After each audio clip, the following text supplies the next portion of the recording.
Mesdames et messieurs, bonjour. Bienvenue dans le journal de PPACI TV. Voici les titres de cette édition.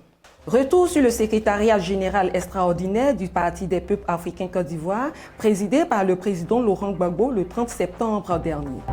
60 francs CFA, c'est l'augmentation de plus sur le coût du super et du gasoil depuis le 1er octobre. Les explications dans cette édition.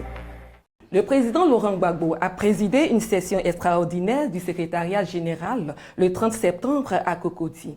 Suite à cette session, il a entamé des consultations. Reportage Ange Abraham.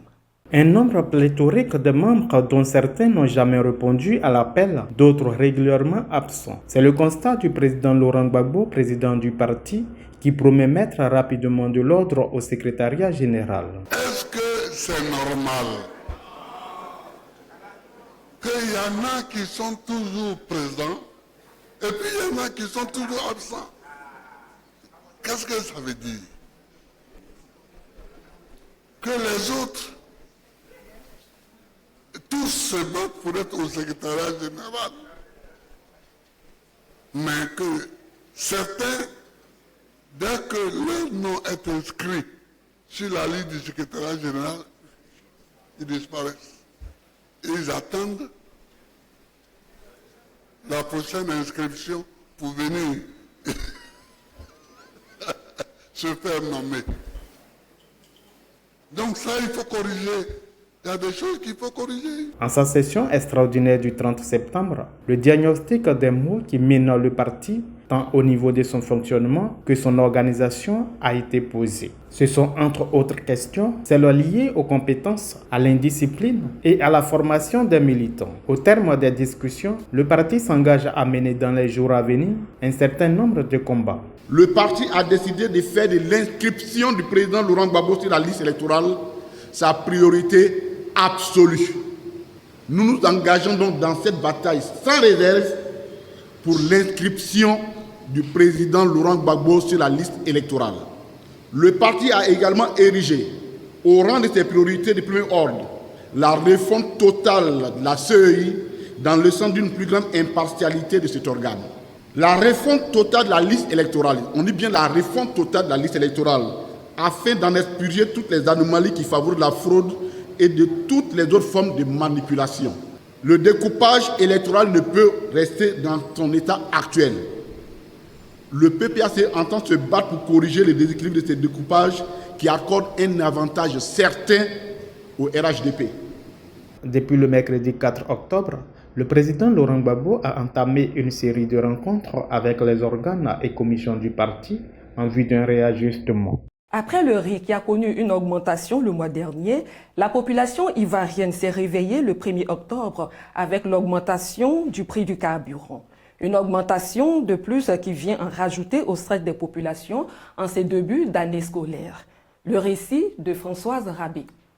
La Côte d'Ivoire a depuis quelque temps connaît des augmentations des produits et denrées alimentaires. Outre le riz au début du mois de septembre passé, la population ivoirienne ne s'est pas encore remise de cette augmentation qu'une autre arrive, celle des produits pétroliers. En effet, depuis ce 1er octobre, le constat est réel dans toutes les stations. Une augmentation de 60 francs sur le gasoil et le super sans plomb. Ainsi, le super sans plomb est à 875 francs et le gasoil à 715 francs. Une augmentation de plus qui sûrement rendra la vie encore plus chère qu'elle ne l'est déjà aux Ivoiriens, avec les différentes répercussions que cette augmentation aura sur le coût du transport et la venue des produits vivriers sur les différents marchés ivoiriens. Et si le ministre du Commerce Amadou Koné et celui du Transport Souleymane Diarra-Souba, en conférence de presse avec celui des mines, de l'énergie et du pétrole, Koulibaly Sankafoua, le samedi 30 septembre dernier, se sont voulus rassurants quant à la bonne foi des syndicats de transport et des commerçants pour ne faire aucune augmentation. Nous restons perplexes quand on sait l'indiscipline notoire dont fait preuve les acteurs de ces deux domaines et le manque de contrôle et de régulation des 10 ministères sur le terrain. Quand on sait aussi que le coût varie d'une officine à une autre,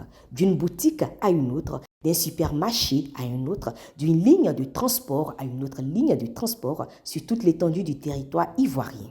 Où sont donc passés tous ces syndicats qui menaçaient et appelait à la grève au temps de la gouvernance du président Laurent Gbagbo pour une augmentation de 10 francs seulement des produits pétroliers. Tous sont devenus muets aujourd'hui devant ces différentes augmentations et flambées de prix. L'on se demande si ces syndicalistes ne sont pas tous allés au restaurant du RHDP vu leur mutisme. Les jours à venir nous situeront plus. Le coût de la vie en Côte d'Ivoire devient insupportable pour la population. Le citoyen lambda ne sait plus à quel sein se vouer. Ange Abraham nous en dit un peu plus. Aujourd'hui, en Côte d'Ivoire, s'offrir un repas par jour relève d'un luxe. Le sachet bleu qui naguère remplaçait le panier de l'homme ménagère n'existe pratiquement plus. Les prix des denrées alimentaires et produits de première nécessité flambent inexplicablement. On ne peut pas vivre, on est fatigué. Diminuer les choses là, parce qu'on est fatigué. Les contrôleurs sur le marché, et ils s'en vont pour contrôler. Arriver là-bas, on leur donne 200 000, 300 000, ils mettent dans leur poche et puis ça s'assoit. Comme s'il n'y a rien. Alors que nous là, on souffre. Donc 2 000 francs, ta femme d'aller faire marcher. Avant là, ça peut faire marcher. Même 5 000, ça ne peut pas faire marcher dans une journée. C'est très compliqué. Une situation qui rend incertain le repas quotidien pour les familles modestes. En outre, le pouvoir d'achat des populations n'évolue point. D'où certains enfants qui ont choisi le chemin de l'école pour plus tard espérer changer la situation sociale de leurs parents commencent à désespérer de la vie. On quitte à l'école aussi souvent, il n'y a pas à manger. Quand on vient, c'est l'eau, on boit l'eau, puis ça sort d'étudier. Ça, quand tu m'étudies, mais ça n'arrête pas parce qu'on n'arrive pas à manger. Les parents sont pauvres, il n'y a pas l'argent, c'est de bruit. Il n'y a rien. Chaque jour, on pousse les mots, mais c'est pas facile. Paradoxalement, le gouvernement demande à ses ventres creux d'aller visiter le 5e pont reliant les communes du Plateau et de Cocody, dont le coût global est d'environ 113 milliards de nos francs. L'on pourrait ainsi dire, en Côte d'Ivoire, tant qu'Abidjan brille, point besoin de se soucier pour les populations. Depuis sa prise de pouvoir en 2011, le chef de l'État Alassane Ouattara n'a cessé de faire des promesses aux Ivoiriens. Au fil des années, ces promesses deviennent chimériques et vivre au pays se complique pour de nombreux Ivoiriens qui fuient vers l'Europe par bateau. Notre reportage. Selon les autorités italiennes, l'Agence européenne de garde-frontières et de garde-côtes et l'Organisation internationale pour les migrations OIM, plusieurs milliers d'Ivoiriens ont débarqué dans les flux de migrants clandestins au cours du mois de septembre.